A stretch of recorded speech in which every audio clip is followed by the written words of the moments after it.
with the So, band. my first question, can people see the screen? That's the main thing. Yes. Yes, excellent. Yes. Right. Okie doke. So, what are we going to cover first? I've got Blender open. I've got the Unity Hub open. Does everybody know, have they got Blender and Unity Hub, or at least Unity installed?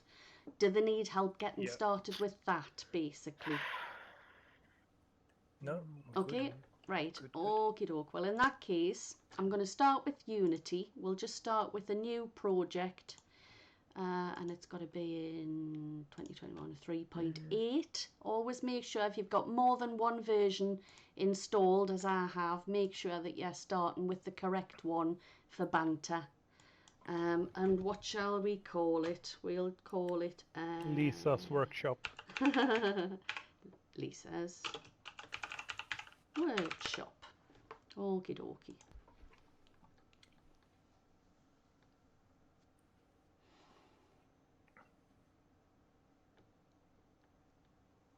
Everyone grab a cup of tea. Yep, while we all wait for it to start. Am I in the way? No. Here? Nope.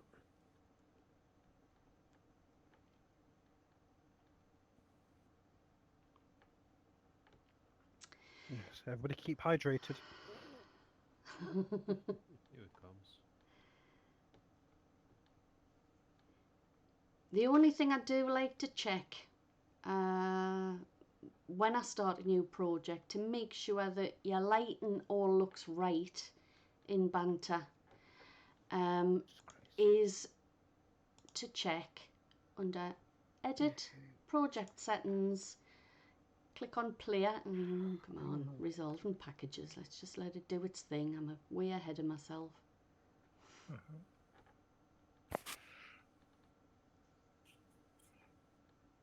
In the manual for using Unity with Banter, you have the XR plug-in management and Oculus. Is that needed? You can add it afterwards. I can show you how to set it up to build for Banter. That's not a problem. But the first thing I do is check under File, Edit, Project Settings, click on Player, and down here where it says Colour Space under Rendering, make sure that is set to Linear. If it's set to Gamma, your lighting will be all off. Everything will look way too bright, bleached out, and the colours won't be right.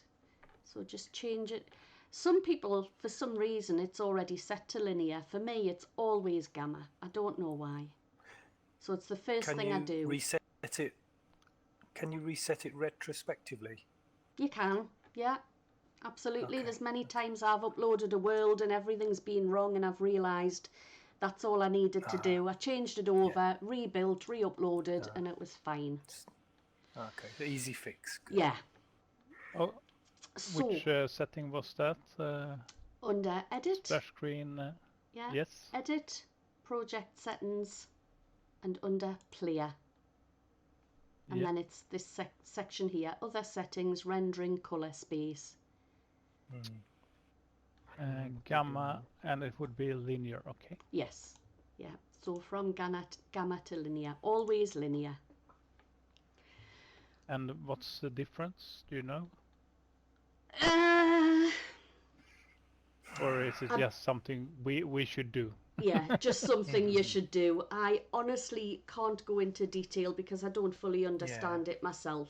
I just know it's somehow, it's the way the colours are calculated, colours and lighting is calculated, and that's it. But you did this only for PC now, and for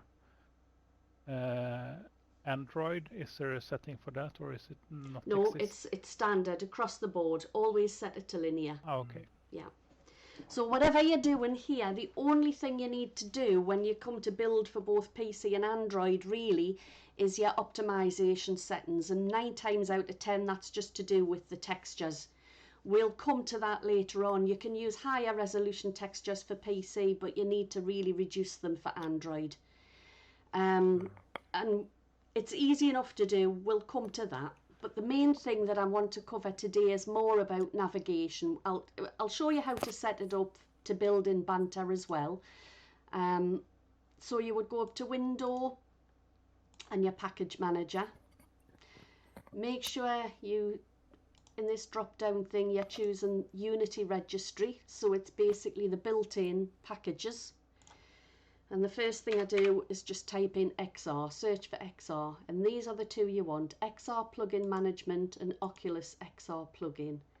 So I usually start with the bottom, simply because when I install Oculus XR plugin, it then asks me to update the XR plugin one, so I just start with that and get the latest one anyway. Then I do the Oculus XR plugin. I'm gonna have to. I don't know what else to do. Like, I just restarted my headset. I still can't see your screen, so I don't know. That's weird. That is. I can think. Yeah, I have you restarted completely? my headset. I restarted the app and everything.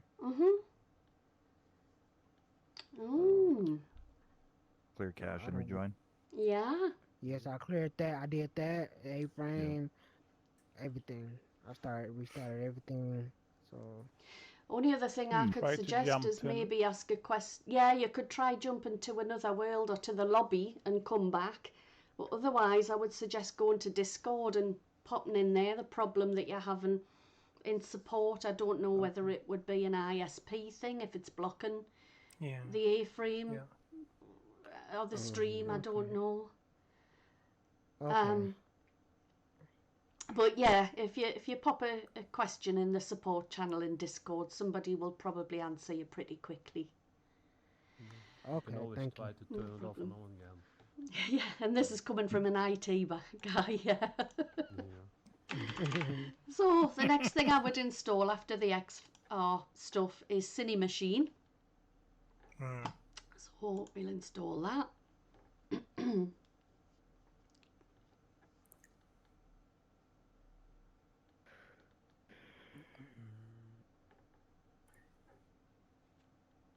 Yeah, I followed Faye's video on this, and I guess this has brought us up to a similar kind of point. Yeah.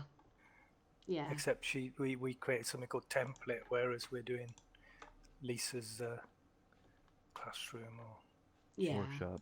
Absolutely. Hang on, I just want to open another window here. There we go. And we'll just go down to D. Come on, Banter projects, and then down here somewhere we've got Banter SDK. I'll just drag the latest one in. So you can just... This is 0.4. Is it? Oh, well, I'm still on 2. I didn't realise there was a 4. But that's fine, Yeah, I'll download definitely the a 4. 4. It's still the same Yeah, then, regardless. I've been using 2 and it's working fine. 4's got a lot more options. Right, okay. Shall I have a look for it while you... And now you have to find it on Discord, and it's like a pain. Okay, Just let's search have a for look. 004. Control F004. Yeah. 0.0.4. Oh. There we go. Yeah, perfect. 14th of January. Really? See, I didn't think that had officially been released yet. That's why I wasn't... Oh, that's why I wasn't using it. We're going to cover these as well in a bit when we get to Blender. That's why I've got them open. But yeah, let's just drag that one in.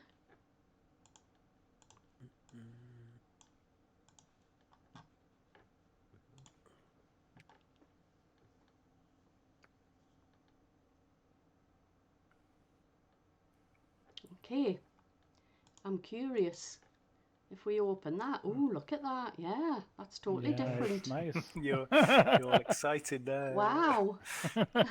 new toy. Yeah. Goodness gracious. Right, let's close that for now. So,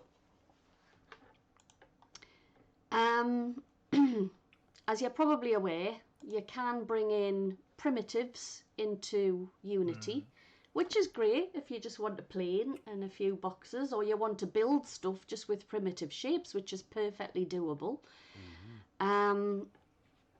But you are very limited. You can't do any UV unwrapping. Everything is UV unwrapped anyway. All the Unity primitives are automatically UV unwrapped. They've already automatically got a light map UV as well, because everything needs to have two channels, two UV channels, one for textures and one for light maps. And all the primitives automatically have those in Unity. They also automatically have colliders, I believe. You can turn them off and on. But yeah, there are limits to what you can do. But you would basically either click on the plus button, or you can right click, and you choose what you want to bring in. So for instance, I want to bring in a cube. We've got a cube.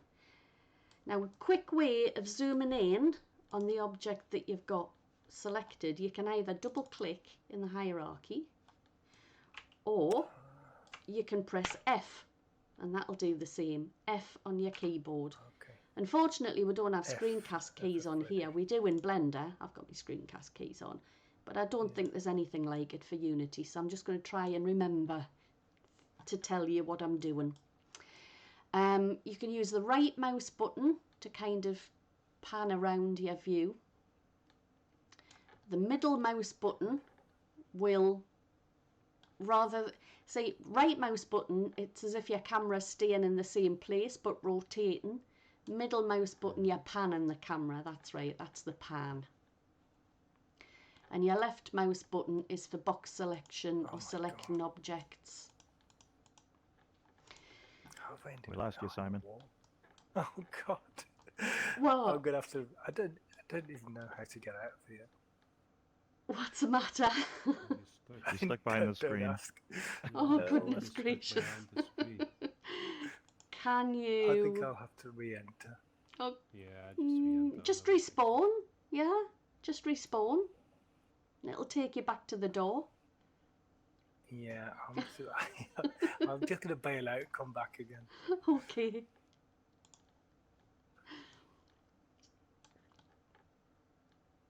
So, as you can see from the box here, we have 3 arrows. And if you have a look up here, you can see what these are. We'll just try and get that so it's next to the greyish part of the sky box here. So the green is Y, that Y is always up, but in Blender Z is always up. So you have to make sure you export your models correctly so it adjusts the axes. But you don't need to worry about that just yet. X, I usually class X as like left and right, and Z as forwards and backwards.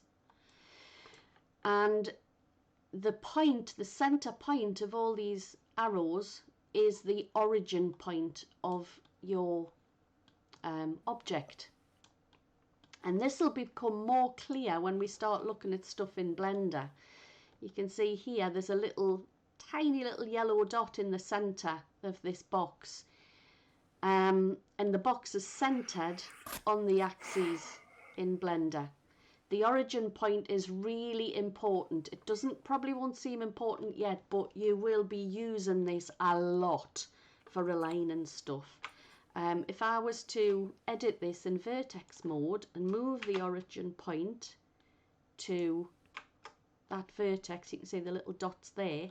If I then centered it, the corner of the box is centered. So the origin point is really, really important. It's worth trying to remember where that is, and because, as I say, when you come to snap things, when you come to rotate things and everything else, it's yeah. Anyway, up the top here, you've got a few buttons, and at this second one where we've got the world, the globe, this is where you've got both global and local origin point. Now, that's not going to make much sense, but if, for instance, I had this, let's just do it.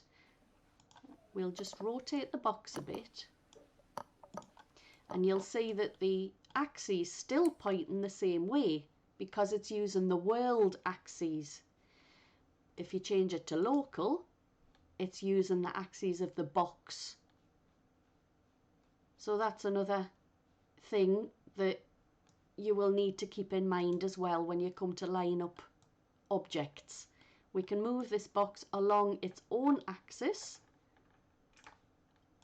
or we can move it along the world axis and it keeps its rotation. Ah, okay, now I get it. You've also got these little boxes here, which are very handy. This one means you want to move it along the Y plane, so you can move it anywhere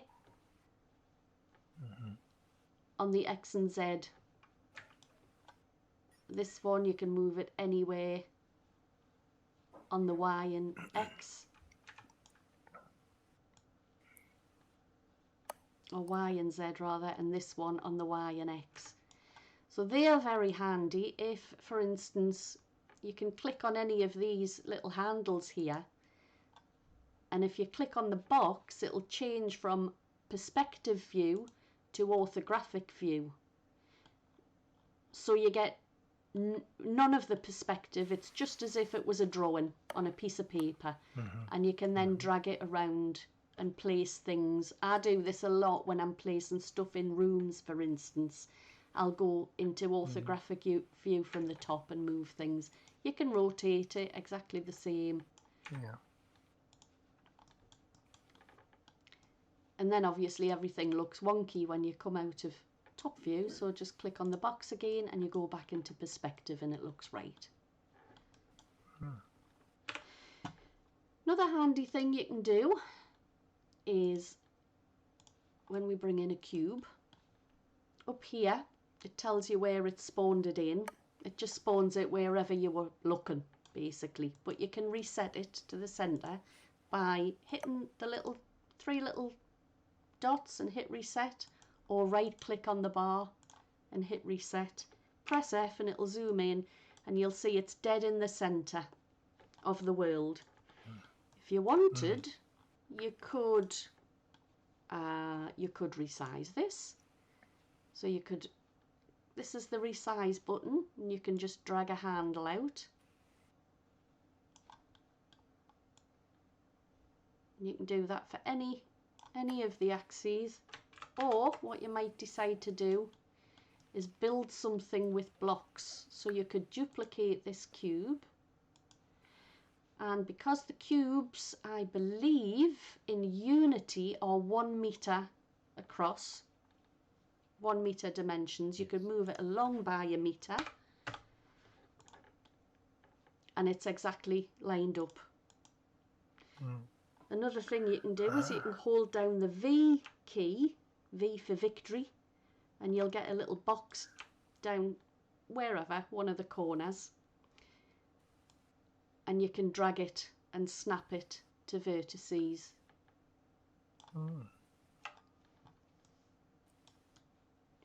So that's a basic thing of navigating around Unity. It's not difficult. You will find that this rotation and panning just becomes second nature after a while. But the real power is when we start getting into Blender. So with Blender, it's much the same kind of thing. You've got the middle. In Unity, you use the middle mouse button to pan and the right mouse button to rotate. In Blender, you use the middle mouse button to rotate and is it shift? Shift and middle mouse button to pan. Okay, yeah. Just to make it nice and easy. Yeah. I know. It's not the same in both packages, so it's a little bit of getting used to, but you soon find out what you've done wrong. Like me, I hit Alt and middle mouse button and all it did was change me to an orthographic view. But Lisa, you can just adjust all the buttons though. You can adjust the keys, so you basically could work in the same way if you wanted to. Yeah. You could do. In Blender. You could do, but obviously I'm working with the standard default settings rather than any confusion. We can always go into that later on. We can go into customizing Blender to suit your workflow better. The main thing I want to go through with Blender though is just explaining what meshes are to start with, because a lot of people don't really understand what we're talking about with edges and vertices and faces and things. If that is all, you're perfectly comfortable with that, I'll skip over it. But the main thing, I'm just going to go into edit mode to start with. In fact, yeah, we'll do it the proper way. Up here, you've got edit mode and object mode. Sculpt mode, we're not going to go into yet. Sculpting is brilliant if you want to do, especially organic shapes. You want to sculpt a character, you want to make a face or whatever, that's brilliant. Vertex paint, we probably won't even cover, but I will if you're interested in. Vertex paint is really, really useful for things like, what's really good about Vertex paint is that Shape Lab, which is a VR sculpting tool, you can actually sculpt as if you're sculpting clay in VR. And when you paint your object and export it, it exports it with vertex colours rather than material colours, rather than materials. And vertex colours is information that's stored along with the mesh data. It's not the same as a material colour where you will create a material, apply a shader, choose a colour, apply it to your object. That's a different thing entirely. So yeah, Vertex paint has its uses, but I think they're quite limited. Weight painting is more to do with avatars than anything, or anything you want to apply a rig to and animate it. So we'll probably not be covering that. Texture paint we will at some point. Texture paint's great because you can paint directly on your objects. And it creates a texture file for you, which you can apply to a material in Unity, stick it on your object, and it just works. But we're going to go into object mode now, edit mode. In object mode, I'm just going to bring up my N menu. If you press N on your keyboard, you get this little menu on the side. Incidentally, you can always hide this menu if you wish by pressing T. Just toggle that, and if you want to know what everything does, you can drag it out and you can see what all of these icons are for. Okay. Similarly, you can also drag this out as well if you've got a lot of information on your tabs. But we're just going to stick with the item tab for now. If I was to scale this object, let's just drag that back because it's putting me off. I'm not used to the words there. You can do it using this little icon here, and it, well, that's the move icon, or the scale icons, that one there, and you can scale it whichever way you want. This one is all distorted, and the reason is because my rotation is all off. So I'm just going to set the rotation so that it's all 0, and now you can see it's scaling the object correctly.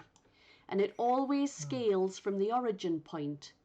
So if I'm dragging it that way, the origin point stays where it is and everything else drags out from there.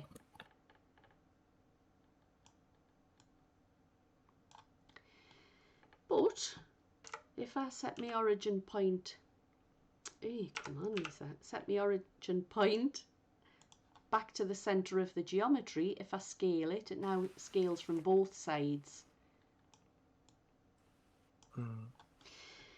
And you'll see here, under scale, we've got all these different values.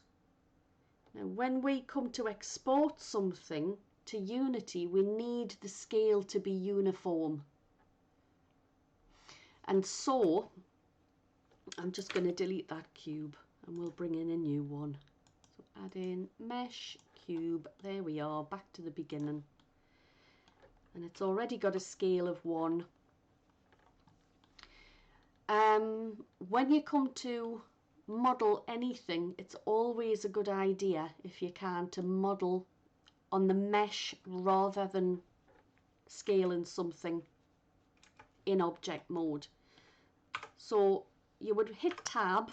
Normally you would just hit tab, or you would go from object mode to edit mode here. I have a plugin called Bag of Pie installed, which gives you all these pie menus, which just makes it really easy. You can go straight into face mode, straight into edge mode. At the top here, next to edit mode, you've got 3 buttons. You've got this, the little dots here, that shows you all the little dots on the mesh, and these are called vertices. You've got 1 vertex, multiple vertices. So many times I hear people in YouTube saying, I'm just going to move this vertex here. And I feel like saying, speak proper English. It's exactly the same as index. You have a single index, but you have multiple indices. So these are the vertices. If you click on this one here, you've got a line. These are edges. And these are faces. And each one of these you can do different things with. So this vertex, I can move it around and deform my cube. You can do the same with an edge. And you can do the same with a face. So you can actually rescale and resize your objects using that. And you'll notice in edit mode, when you move a face, your origin point always stays in the same place. And when we come out of edit mode, our scale is still 1. How do you undo if you do something, if you want to undo it? Control and Z. Exactly the same as most other packages. Control and Z will undo everything. Okay. And redo, Lisa? Redo, good question. I always go up here and do edit, redo, but according to this it's shift, control and Z. Yeah, and that's, you have to try it. Yeah, shift, control and Z, there we go. So most things under the menu, it tells you exactly what the hotkeys are. And I use hotkeys a lot. So if ever you're unsure what I've done, that's why I've got the screencast keys on as well. Here I've been using the arrows to move things around, but that's not generally how I do it. Usually I just hit G. So to move something, it's G for grab. Grab the object, move it around. R for rotate. If you press R twice, at the moment it's rotating on the axis of the way the camera's pointing. If you press R twice, you can rotate it on all axes. What else have we got? Scale, S for scale. And you would press S, scale your object, and left click on the mouse, and that's it, done. And you can do exactly the same in edit mode as well. If I was to choose this face and I scaled it,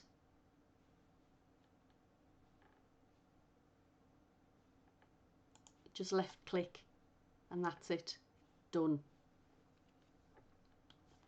I could select, oh yes, selecting everything. A for all will select all faces in the mesh. The same for object mode. If I was to add another object, let's say I'm going to add a sphere, and I'll just move it over here. I hit A, it selects all the objects, but it's also selected, you'll see the camera and the light source. The camera is really, you don't need it. It's really only useful if you want to render your objects in Blender, render a picture of your objects. If you want to see it in action, you can just hit 0 on your numpad and that'll show you your camera view. And just hit 0 again to toggle off. Similarly with Unity as well, where you press F to zoom in on an object, with Blender you press the period key on your numpad, and that'll zoom in on your object, any object. but you do have to generally use your scroll wheel to scroll out. With Unity, it's best usually just to press the right mouse key and use your WASD keys as if you're in a game to move around. But with Blender, it's not the same. It's a bit more awkward. You'll see it's rotating around the origin point of the object you've zoomed in on. So if I zoom in on this one, it will rotate about that origin point as well.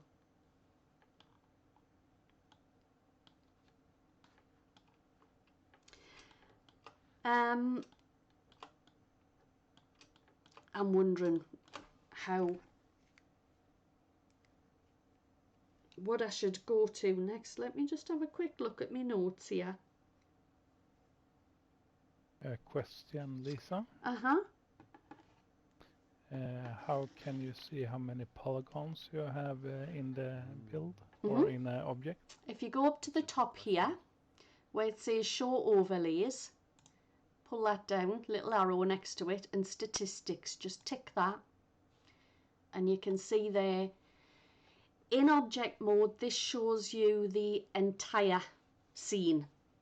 So you've got 518 faces, 972 triangles. If I get rid of the sphere, we've now got 6 faces and 12 triangles. Basically, with triangles, it's working on the fact, I presume, that most game engines triangulate your meshes anyway. So even if you work purely in quads, it's going to be triangulated. And I can show you that if I just turn on wireframe here. So you can see the edges in yellow of the object. If I was to,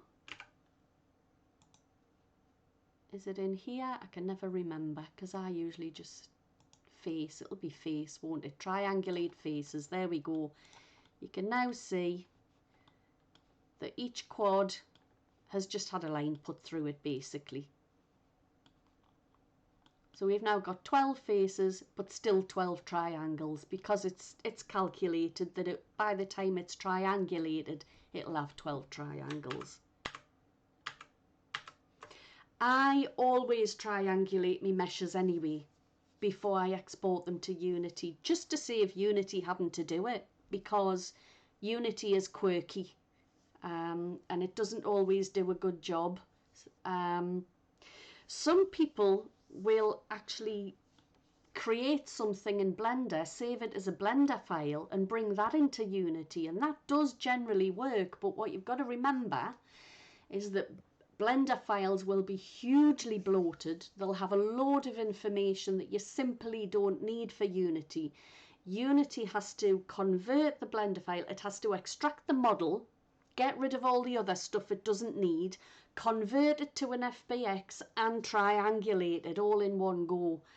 And I think the more models you have that you're bringing into Unity, you're just creating unnecessary work for Unity. You're going to have problems eventually. I've had problems with it crashing. I've had problems with it not dealing with models correctly. And it just slows the whole thing down. It becomes very, very sluggish. So honestly, the easier you can make it for Unity, the better, in my opinion. So I'll not go into modelling just yet. I think what's probably a good idea, if you're interested, is just to show you how I would export something to Unity and bring it in. So the first thing that I would do normally is UV unwrap it. This is already unwrapped, but it's not correct because I've changed the shape of me model. So I would hit A to select everything, and up here you can go to UV. We could try on basic unwrap. That's still not right. I think that might be because, oh no, my scale is correct. UV editing. UV, smart UV project maybe. We can try that. Looks better. It's okay. It's okay. It's not fantastic. It's a little bit warped. When I try to do UV editing, I just get one face. Right. So have you actually unwrapped it is the main thing. So because this was originally a cube, the best one to choose would be cube projection. And then I would go to UV pack islands. There we go. That's much better. Or is it? Why have I got these? That's still not right, is it? Let's just use me Not what I was expecting. UV pack master. How bizarre. The other one was quite close though. that you had. Yeah.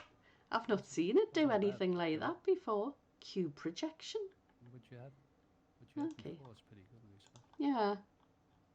Yeah, this one was That's okay, I probably think. going to be the best, to be honest. Yeah. Anyway, in order to bring it into Unity, I would normally export as an FBX. You can bring in other formats. You can bring in OBJ into Unity, but FBX is its native file type, so I would always recommend that.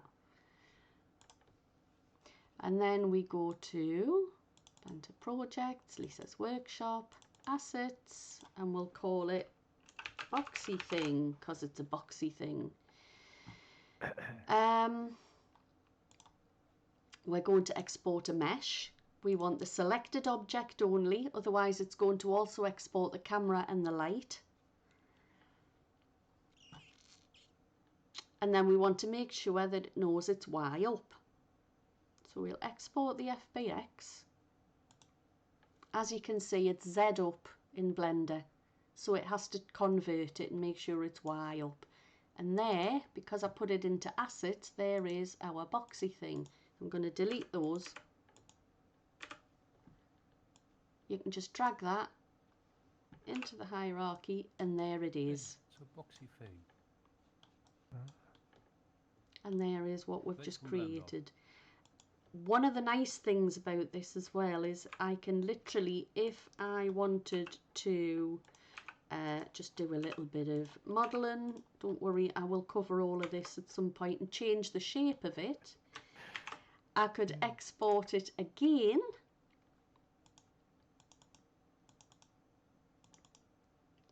as the same object, and when we go into Unity, it hasn't done anything. That's not supposed to happen. Boxy thing. Export FBX. Well, that's strange. Reload or F5 or something? Shouldn't make any difference. It really shouldn't. Oh, hang on. That's why. Somehow I've managed to duplicate it. Okay. We'll do that again. Yeah. Export FBX boxy thing. So did you have two objects? I then did. just I before then, and duplicated that's it why it didn't somehow. come across? That's right. Yeah. So what I wanted to do was just show you that if you change your mesh and just overwrite your object, it should automatically change in Unity. There we go. So you can very easily adjust your models in your world as you go along. So one of the nice things you can do is, if I, for instance, I might not have it, I've just deleted it, it's gone, I've lost it. We could go in here, right click on boxy thing, show in Explorer, open up Blender, file, import, FBX, and you can literally just drag and drop. Yeah. And then you can do whatever you want to do with it. So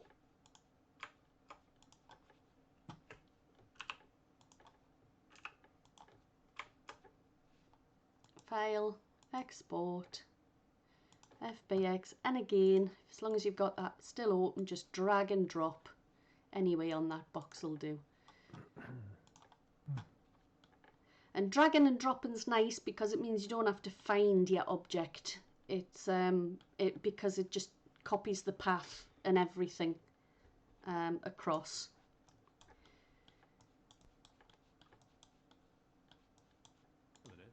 There it is. Yeah. Now, of course, every time you adjust your mesh, you need to adjust, like re-unpack your UVs as well. Normally, I don't use, the reason things were going wrong, I don't normally use things like Smart UV Project or Cube Projection. I usually unpack everything manually. That is probably something I'm going to show you in the future. It's certainly not something I would show you just yet. But it is literally a case of cutting the UV up manually.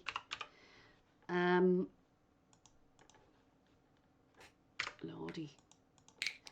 And the whole idea, you see how wonky this has gone. The whole idea is if you imagine that the object you've created is made out of paper and it's all bits of paper stuck together, and you want to cut your model up and lay all the pieces of paper flat on the table.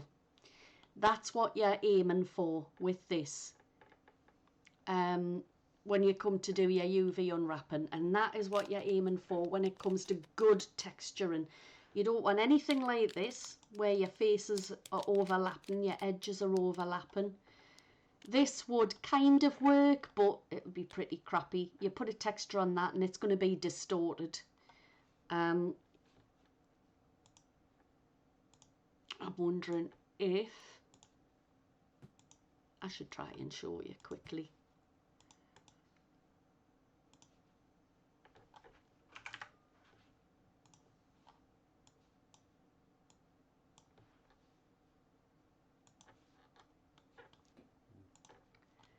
So you see how we've got twists and distortions all over this. Generally, I will use something like this. I'll use a grid when I'm unwrapping things, and what you're aiming for is for a perfectly straight grid on every face. And you want the grid to, if you can do, be the same scale on every face as well. So you don't want faces where it's like tiny and other faces where it's huge. So that's a little bit of a skill and a bit of an art form. Not everybody likes to unpack their stuff manually. They just like the quick way, and there's nothing wrong with that. But if you're a bit anal like me and like your textures to be absolutely perfect, then yeah, unpacking manually is the way to go. Again, that's probably something for the future. When I come to show you about texturing, I will also try and go through the second UV channel for light mapping as well. Unity has something built in where you select your object, you go to model, and there's a little tick box down here which says generate light map UVs. And you've got a few settings where you can adjust it and try and get the best out of it, but to be honest, Unity's light map UVs are absolute pants. And I would honestly say don't waste your time, because it wastes so much space in the light map. Your UVs is way too much padding and it doesn't unwrap things properly. And if you have UVs that, for instance, aren't exactly unwrapped, but you might have them condensed into one point, which is what I sometimes do when I do colour mapping. I might have an object that's got many colours on it, but I can apply one material to it. And what I'll do is certain areas, I'll select the vertices and I'll condense them down into one point and put them on a colour, on a texture. Usually a tiny texture, 64 by 64, can have loads and loads of colours on it, and you stick it on a pixel and that's the colour done. And it's one material, it's one draw call when you come to load it up. It's a really, really good optimization technique, and I'll teach that in the future as well. I will just quickly demonstrate. So I'm just going to snap everything to the... That's not what I wanted, is it? Goodness gracious, let's try that again. Snap selected to cursor, that's what I wanted. So all of my vertices on my UV map are all on one point, and I can put them wherever I like. Now if you have a look at the colour of the object as I move it around, there I'm on a grey, there I'm actually just on the little red cross on that one. Literally a pixel in size is all you need of colour on a texture, and you can colour anything. That is a really, really nice way of colouring things if you're not going to be using PBR textures. PBR textures! Does anybody know what a PBR texture is? Do they need to know? Would you like me to explain? Right, PBR stands for physically based rendering, and the most common way of using a PBR texture is using a shader in Unity. I'm just right clicking here. You would normally use this little plus thing. I just right click and say create material, and your material uses a shader. This is the standard built-in shader in Unity. This is the one that you shouldn't use in Banter basically, because it's broken. Other shaders are fine. I am going to be going into custom shaders at some point as well, but the standard shader, I'll just show you this for now because this is the one that will always pop up. You've got different textures that you can plug into channels, and each one of them, as you build it up, will make your texture look more and more and more realistic. If we quickly go to ambientcg.com perhaps. This is a nice free place. Another one's Polyhaven. Ambientcg.com I usually go to first, and you can find a texture that you like the look of. Let's just say we'll go with this kind of stone wall thing. In this instance, I'm not going to worry about PNGs. PNGs are necessary if you want to use alpha transparency. But in this case, it's a solid thing. It's a smaller file. It's just quicker to render. So I'm just going to use a 2K JPEG for now. These links that you have shown, can you put them in the description on YouTube as well? I will do. They are already in here somewhere in Share Something Useful, I believe. Nice. Texture websites. I shared them here, but then also Aline added this one, which combines everything. I think it's like a central search engine, and it'll bring up all these different places. You can search for what you want and it'll show you where to get them from. Nice. But like I say, I've downloaded this one. Have I got it already open? I think I did, didn't I? Yes. So I'm just going to drag that into here, and I'm just going to unzip it. Oh, looks like I've downloaded that one already at some point.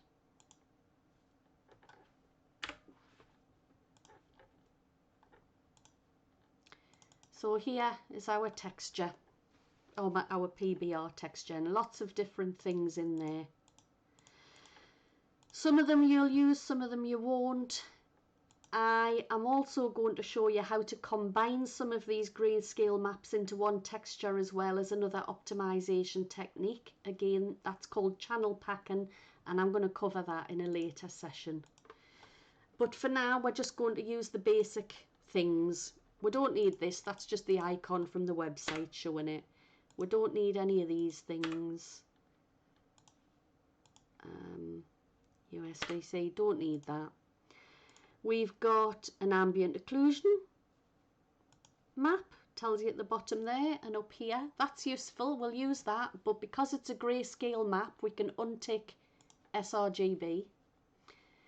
This is the colour one, we don't need to change anything. This is displacement, I'm not going to use displacement. We generally only use, at the most, at the very, very most, you'd use your colour,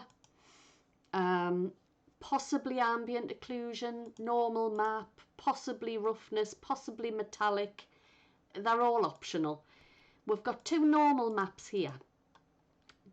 Normal DX is for Unreal Engine, we don't need it. Unity uses OpenGL, so we get the one that says normal GL, and we have to tell it that it's a normal map, so it knows what to do with it. And this is roughness, this is also a grayscale map. So we'll just turn off sRGB. sRGB, is it for, what is that exactly, do you know? It's the colour, it tells you that it's a colour image, and it needs to take all the colour information from it. A grayscale map, if you untick that, then it knows that it's simply a case of each of these pixels is a value between 0 and 1. 0 being off, 1 being fully on. So it's telling it for every pixel how rough this object is, and with ambient occlusion it's telling it how dark the shadows are for each pixel. So you don't need the colour information basically. Okay. Yeah. So roughness, Blender uses roughness. Unfortunately, Unity uses smoothness. You'll see here, and in the standard shader there's no way to plug in a smoothness map either, you've just got a slider. The standard shader is a bit complicated. Normally what it would expect is that in the alpha channel of your colour image you would have the data, the smoothness data basically.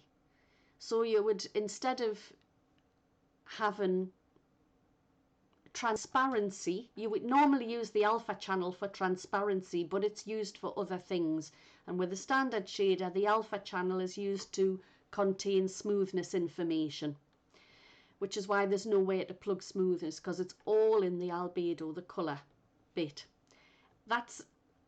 I find that complicated, unnecessary, and I never ever use a standard shader, even though you shouldn't be in Banter anyway. So a good alternative to start with is Autodesk Interactive, because hey ho, it just takes standard PBR textures and you can plug in a roughness map. So there's a little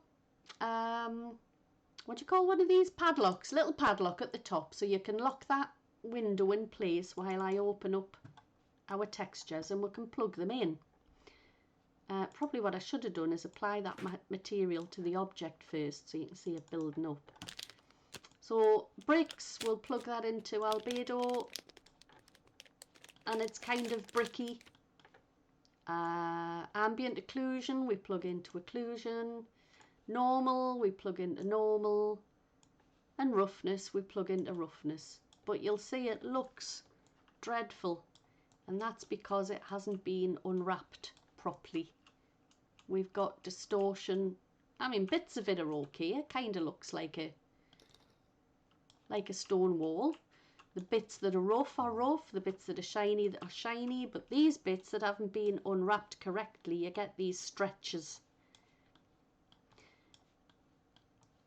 And this is one of the reasons, well, it is the reason why it's so important to unwrap properly, and like I say, I like to do it manually, but in this instance I'm just going to do it using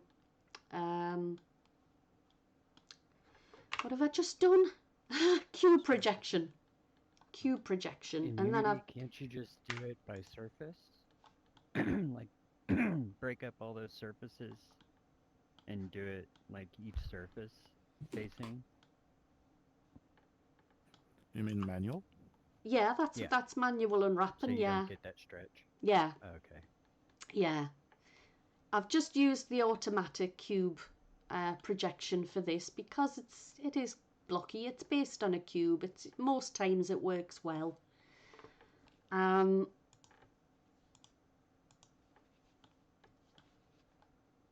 So let's just export it again.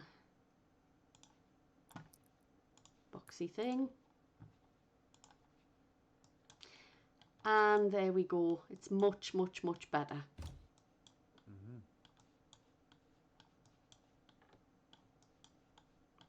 You can, what you can do is you can adjust the tiling on here to make it a lot smaller, but you've got to remember that if you apply that material to another object and you want the tiling to be a different scale, you're going to have to duplicate your material and have a different scale for it. And you can get away with only using the one object by adjusting the scale in the UVs.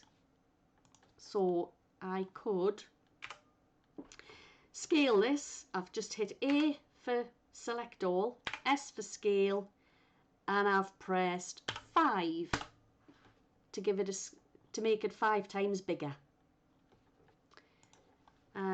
We can export that again as an FBX. And there it is. The scale is still 1, but because we've made the UVs 5 times bigger, then the texture is 5 times smaller, essentially. And we can have as many objects as we like using the one material, and each one of them can have a different scale of texture. So that's something else I would recommend. Sorry, I was just going to say, does the scale affect does it have an effect on the sort of file size, the rendering when you bring it into Banter? no, absolutely not. So, no. What I've used is a obviously tileable material. Textures, yeah, it doesn't matter how big your UVs are. It's still got the same number of faces, edges and vertices. All you've done is adjusted the world space coordinates that each of those things occupy, but it doesn't increase the size of your object at all. The more complicated your object is, the more dense your mesh is, the more vertices you have, then yes, that's when your file size gets bigger. But very, very simple objects. You can make your object 5 miles across in Blender if you wanted, and it'll still be the same file size in Unity. Right. And like I say, because we've used a tileable texture that's got a limited size as well, it's just repeating that same texture across the surface of the object. Texture size stays the same regardless. And tileable textures, well, like I say, if you can use the same material for every object as well, that improves performance. The fewer materials you have, the better. The more you can reuse materials and textures across your world, the better. So try and keep, especially your textures, keep them down to a minimum if possible, because you can do some really creative things with them in Blender and Unity to make them look different.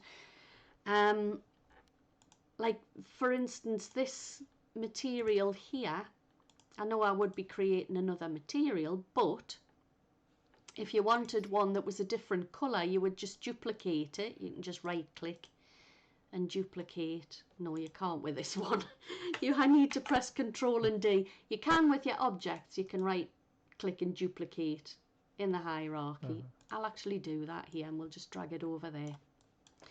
And we'll press F to zoom in on it. And we'll give that, well, I don't know which is which now. We'll put that one on there, and we'll put that one on there. So this material, you'll notice you can also choose a colour tint. So I might want to colour my wall red, or yellow, or give it a funny greeny colour. It is a new material, but at least you've reused the texture. The real power comes in when you come to make your own shaders. That's when it gets really exciting. The things you can do, you can animate your shaders. You can, you can do vertex displacement. I don't know if you remember in Elaine's world where she holds a 3D workshop. She has the world that it's in, the ground moves and the walls move and stuff. That's all done in a shader. So it's not like it's animated and it's keyframed or anything like that. It's all just done in the shader. That's brilliant. We'll cover that as well. How we're getting on? Oh, we've ran over. We've ran over time. That went quick. It did, yes. I hope I haven't waffled on too much and that you've No. Oh no. at least No, that was brilliant. taken something away from it. I'm more than happy if you've got any questions for the next one. I will happily go over anything again and go into anything in much more detail. But I just really wanted to give you an idea of how to go ahead moving about in Unity and Blender. Hello. Goodness gracious me. Yes, thank you, Lisa. It's been very helpful.